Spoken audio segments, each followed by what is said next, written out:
Salve a tutti, buongiorno da Schiffer. Siamo nell'Iglesiente, oggi è 19 dicembre 2020. Ci stiamo avviando verso una chiesetta di nome San Pietro.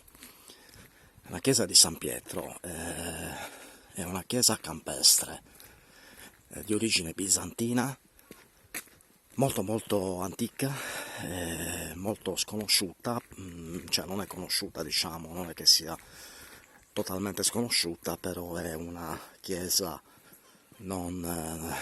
diciamo che non è di quelle turistiche, e poche persone la conoscono a parte gli abitanti del posto, e quindi niente, ci stiamo avviando.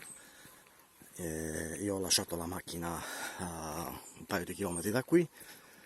Avremo ancora circa 1,5 km e niente, il posto è molto bello, immerso nel verde, nella natura, e appena arriverò alla chiesa farò i filmati e delle fotografie, quindi ci vediamo fra poco.